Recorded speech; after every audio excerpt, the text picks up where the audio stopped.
Mother-in-law, you finally picked up. Do you know how many times I have called you since this morning? You piece of shit woman. I told you I'm going to the beauty salon today. Now come home and walk my dog. Hey, are you listening to me? Are you deaf? You're starting to age too. Now come on home. I was so impatient when my mother-in-law called me during my father's funeral that I accidentally answered the phone on speaker, intending to hang up. The place was silent, and my mother-in-law, who did not understand the situation on the other end of the phone, thought I was the only one who could hear her voice on the phone and continued to yell at me. Everyone in the room froze, but only my father-in-law was burning with anger.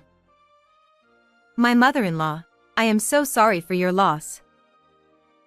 I am 47 years old and work in an office in a small company.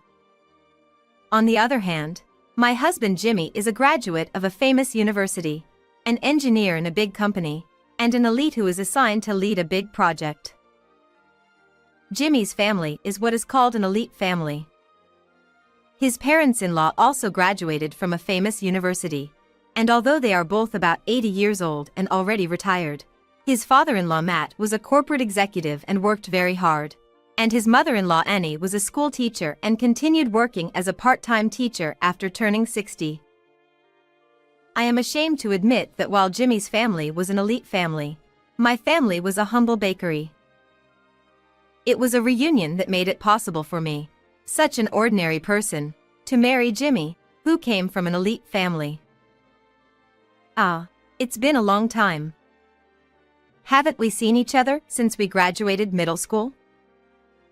Jimmy and I were together through junior high school and separated from high school, but we started to keep in touch and hang out together after we reconnected at the reunion.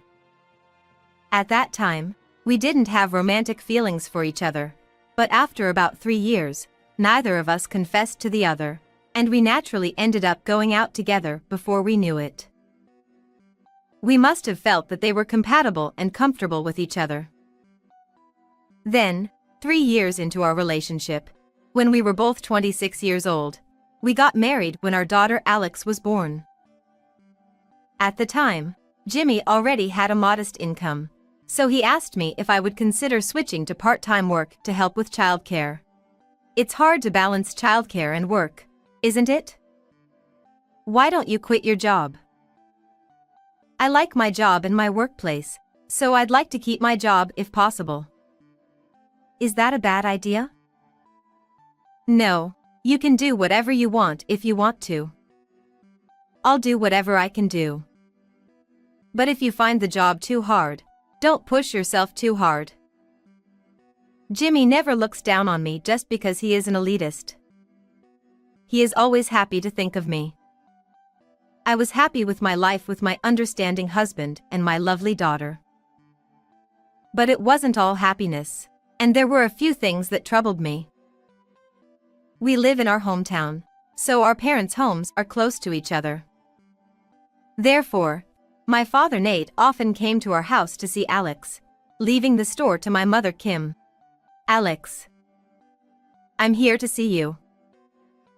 You're here today, too. Mom must be stunned, right? LOL. Mornings come early in the bakery, and Nate works since 4 a.m. That's why at about 2 or 3 o'clock in the afternoon, when the customers have settled down, he leaves the store to Kim and takes a break. So it is not that he is skipping work. Nor is it that Nate's coming home is a problem. I am home all the time on parental leave and Jimmy is not home because he is free. I can take a break from childcare while Nate is here, and he leaves in the evening to clean up the store, so he doesn't stay long.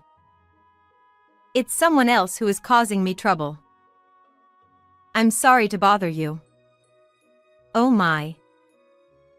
Oh, Annie. Oh, hey there. Annie is a part-time teacher, so she is not at work all the time. Therefore, Annie sometimes comes to my house. Nate and Annie run into each other and things get awkward. Their relationship was one of my problems. Nate and Annie's eyes meet and there is silence in the place. The time is fleeting, but I always feel like it's only a few seconds. It is usually Annie who breaks that silence first. Is everything okay at your store? Yes, my wife took care of it. I see. She's doing fine on her own. Annie is probably trying to say in a roundabout way that the store is not busy. The family's bakery delivers bread to nearby factories and schools, and sales at the store are not the main source of revenue. Annie knows this, so this is just something sarcastic towards Nate. Nate also doesn't leave Annie out of it. I saw you here last week. You don't have class today? Annie is an adjunct instructor, so her salary is based on the number of classes she teaches. Therefore, Nate is probably trying to say, in a roundabout way, that if she didn't have classes, she would have a hard time getting paid less. The two do not raise their voices and their expressions are calm, but they are bickering behind the scenes. On the surface, they are not fighting, they are just having a conversation, so I cannot pay attention to them. Therefore, I could only wait for the time to pass, always praying that nothing would happen. The time was exciting. However, even if Annie came when Nate was not around, it would not be a relief.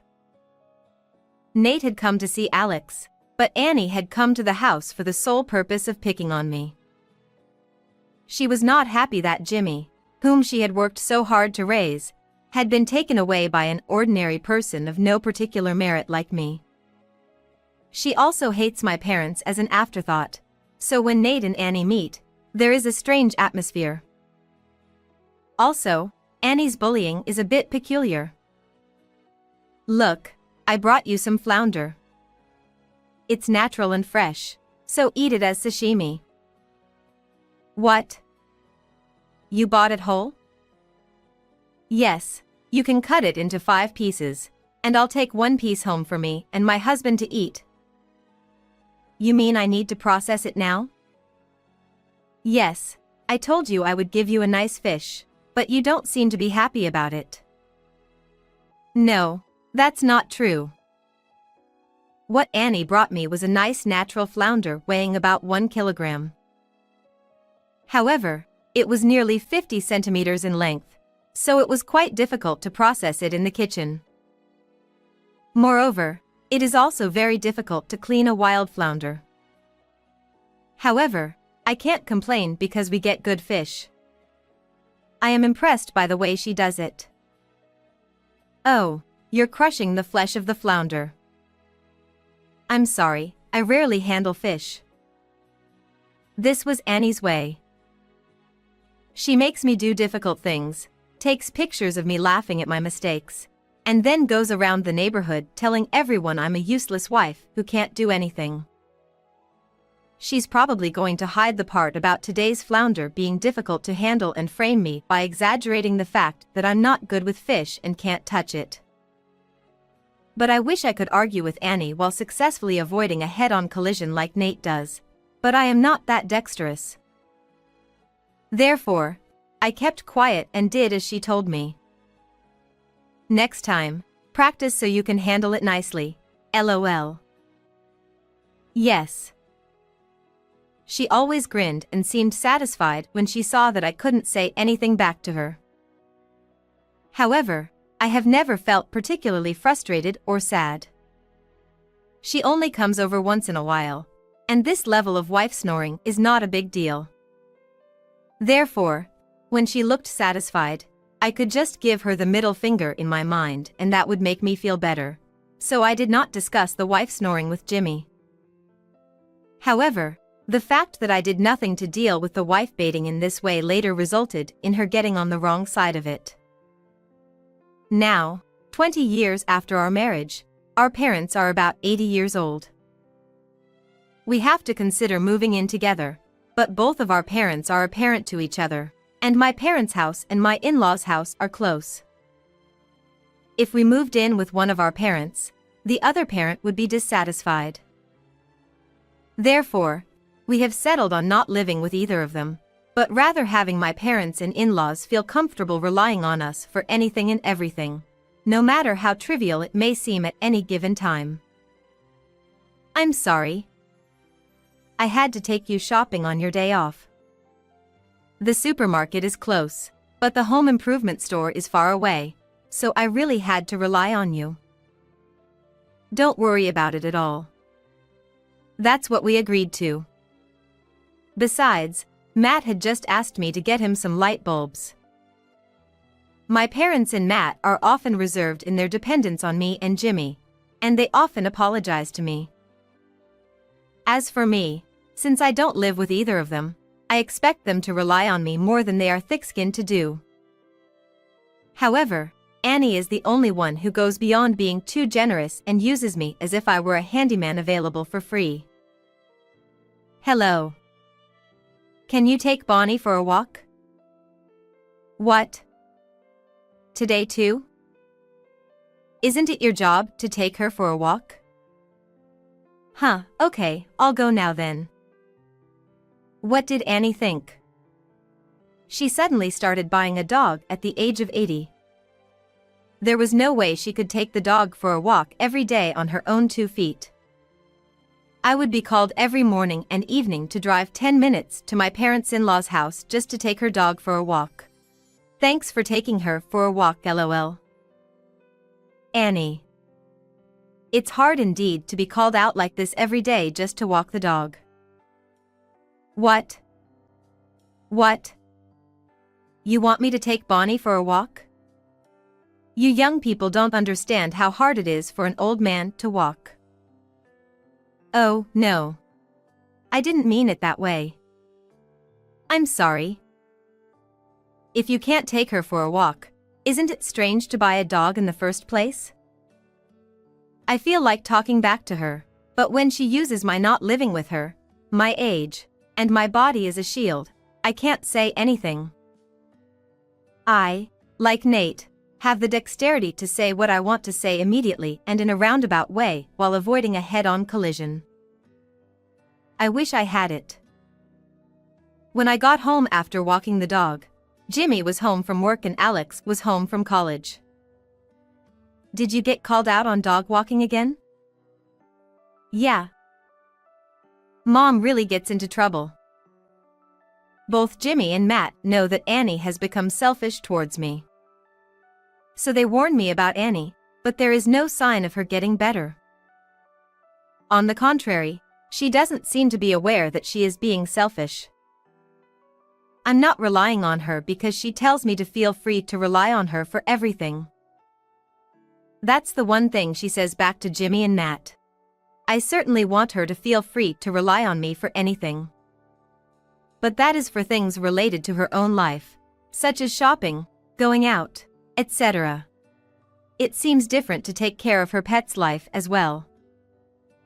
However, Jimmy and Matt also have their heads in the sand, as Annie's argument is not entirely unreasonable. I guess her wife snoring towards me has become so ingrained in her over the past 20 years that she has come to believe that she can say or do anything she wants to me. The other day she called me to my in-laws' house to ask me to look for nail clippers because she couldn't find any. The wife snoring, which I used to think nothing of, has now, after 20 years, become very damaging to me physically and mentally. Mom, I heard Grandma called you out again for something trivial. Are you okay? I'm fine. Thank you. Alex worries about me a lot. Sometimes he handles things for me. Alex, I didn't call you. Now go get that stupid bitch. She asked for me again today. Well, if I alone can maintain the balance in the relationship between my parents, our family, and my parents-in-law by putting up with it, I am fine with that. But the time has come for that balance to be upset. Kim passed away. During the funeral, I cried remembering the way Kim looked when she was standing in the store. Nate and Alex cried too. Jimmy and Matt are also crying for me. But there is no Annie there. I'm sorry. My wife is not feeling well and she said she just can't come. If she is not feeling well, I don't blame her. We're old people now. LOL. Nate lightly jokes back to Matt, who looks apologetic. Although he must be feeling sad because of Kim's death, Nate is indeed a good guy who tries not to let others worry about him. The morning after the funeral, I was so sad that I couldn't sleep at all, and Annie called me. I thought she was calling to apologize for not attending the funeral, but I heard that if you spend $20 or more today at the store where you always buy clothes, you can get a small tote bag. Take me there at lunch. If you want a tote bag, I'll buy you one I like next time. I quickly hung up the phone without thinking. It was the morning after the funeral, right? Apparently, the tote bag was very important to Annie.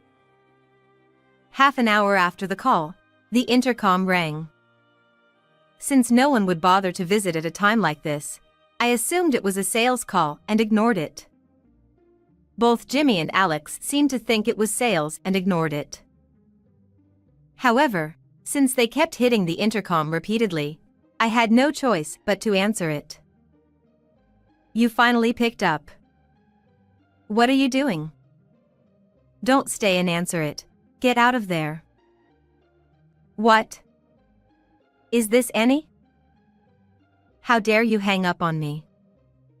I told you to feel free to ask for anything. I'm going to the clothing store now. Take me. Still talking about the tote bag. Is it really that valuable? What's going on? I heard yelling from the intercom and Jimmy came over. After telling him what happened, Jimmy went outside and turned Annie away. I came all the way over here. Take me to the clothing store. You lying piece of shit. Annie is a tough one because she thinks she is being right. Her voice could be heard inside the house as she yelled at them while being turned away. I am sure the neighbors can hear her too. How embarrassing. Later, Matt called me to apologize. I'm really sorry. My wife keeps piling on, and I'm sorry. No, you don't need to apologize. The fact that Matt was feeling sorry made me feel sorry too. Annie is no longer just my problem, but the whole family's problem. After Kim passed away and Nate was left alone, we decided to welcome him into our home and move in with us. Everyone should agree that this is a natural process, but Annie is still the only one who complains. Why are we left alone? It's not fair. But I can't leave my father alone. You can't have mom and dad living with us too, can you? That's right. We'll be fine. Why do you get to decide what you want?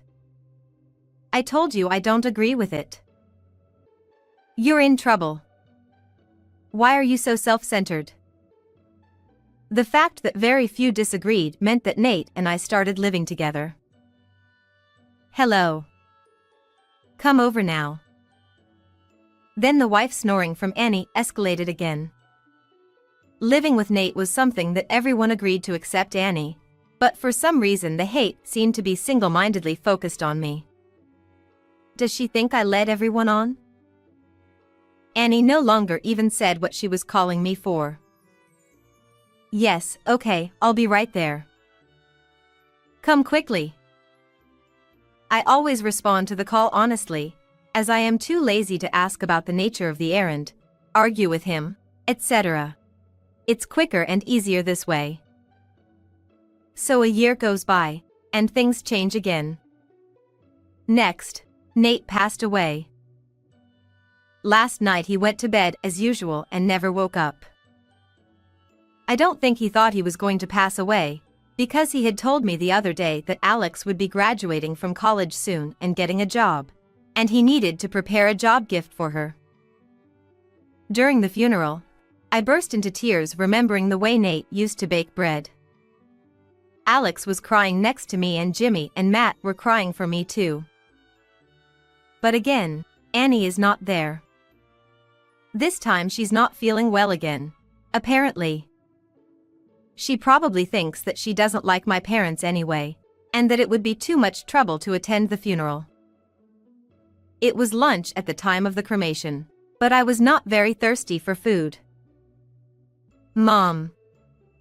You didn't eat anything yesterday, did you? Eat a little. I'm fine. Thank you.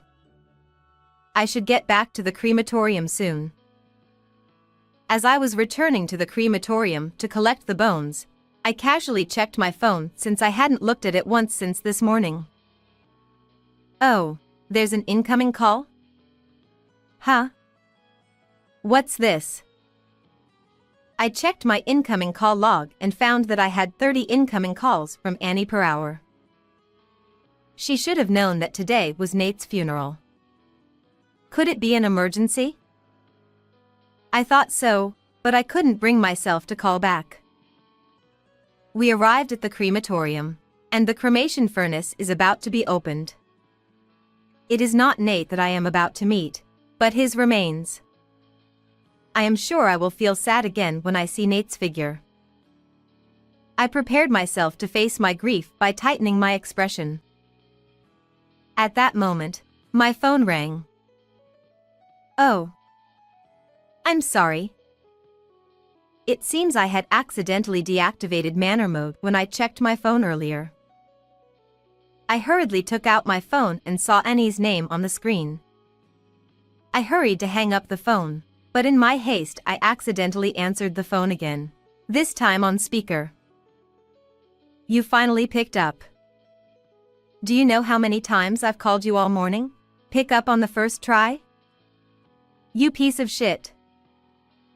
Annie's yell echoed through the quiet crematorium, and everyone present froze. The cremation workers were so surprised that they froze with their hands on the handles to open the cremation furnace. In such frozen air, only Matt was burning with anger. The crematorium is quiet because of the situation so much, but Annie, who doesn't understand the situation, she thought I was the only one listening and continued to yell at me. I told you last week that I was at the beauty parlor today. I can't believe you have a funeral on the same day of all days. The funeral will be over at night, right? You should come home early and take Bonnie for a walk. Are you listening to me? Are you deaf? You must be aging too because I told you so. Now come on home. Matt silently took the phone from my frozen, motionless hand and walked out of the room with the cremation furnace. What the hell do you think you're doing? Matt didn't just leave the room, he seemed to move a little further away to the lobby, but his loud yelling reached our ears. Jimmy and I gave a look that said this was a bad idea. This was an important moment to say goodbye to Nate, but we would have to go to him. I'm sorry. Please continue. Alex, me and Jimmy are going to Matt's place, so please take care of Nate. Okay. I hurry with Jimmy to the lobby. When we get to the lobby, Matt, who doesn't know how to operate my phone, is still on speaker yelling at Annie. Why are you even calling her at a time like this? Why are you on the phone? Could it be that you could hear me? Not just me. All of us could hear me. How much trouble are you going to cause me? I'm divorcing you. Matt seems quite angry and is even talking about divorce. Jimmy then tapped Matt on the shoulder from behind. When Matt turned around and looked at Jimmy's face, he looked aghast, came to himself, and stopped yelling. Jimmy silently takes the phone from Matt, who has cooled down a bit. Hello? Mom? You don't have to get a divorce. You're over 80 now, right? Isn't it? Right? Matt was just mad and he didn't mean it, did he? Oh, thank God. What are you relieved about? Instead, Dad's not coming home anymore. Starting today, he'll be living with us. Does that mean he is going to live with you? Just your father? Can you make such an important decision on your own without even consulting your wife? I interrupted Annie and Jimmy's conversation because this cohabitation was not something Jimmy decided on his own. It's not selfish. My daughter and I both agree. We had discussed and decided long ago that if my father passed away, I would move in with you and Jimmy. That means I can live with you, too, right? As my husband said earlier, I will only live with Jimmy. I was going to live with you too, but I'm not going to. I can't stand what you are doing anymore. You hurt us. We're not going to help you, so you're going to have to live by yourself. Alone, living by myself. Dad, that's the way it's going to be, okay?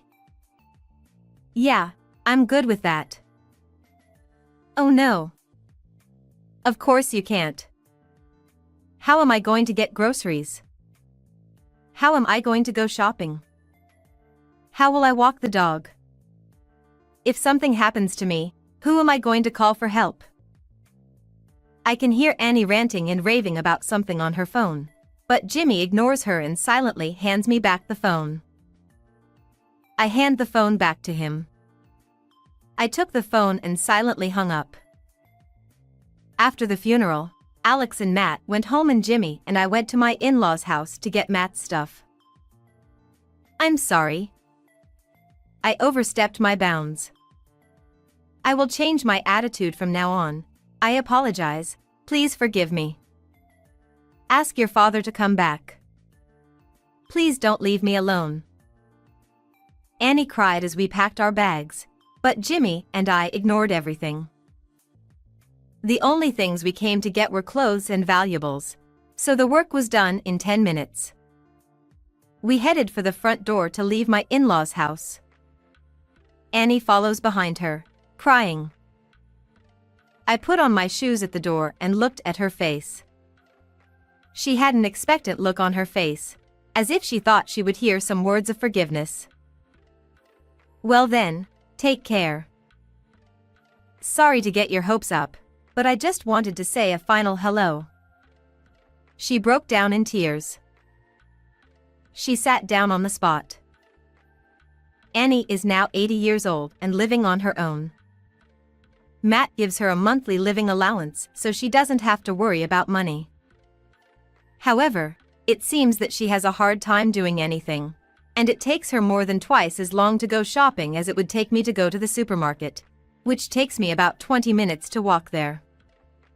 Whenever she has a hard time, she takes a cab or orders delivery, but her monthly living expenses are fixed, so she can't afford to do so often. I am sure she also struggles with cooking, laundry, and cleaning. It is possible that she is unable to do it alone and her house is in disarray, but we no longer care what happens to it. However, it would be more painful for her to be cut off from us at the age of 80 and suddenly find herself alone than for the hardships she had to face in her life. She will be alone in her final days, and it is certain that those of us who should be grieving the most will not be at her funeral. Matt, on the other hand, has moved in with us and has been able to live with us without any problems. Alex is going to get a job soon and leave home, so it will be just me, my husband, and Matt from now on. Matt is doing well. Matt is doing well and takes care of the house while we are at work. Jimmy, did you clean up again? Why don't you just take your time? I'm being taken care of. Let me at least do this. Jimmy says that Matt feels more comfortable doing something, So I don't say anything and let him do what he wants. I am no longer getting phone calls from Annie, and Alex is about to get a job, and my childcare is finished. So I have a whole lot more time to myself and I am enjoying every day. After work today, I think I'll stop by a pastry shop and go home. What did you think of this story? And please subscribe to our channel. See you in the next video.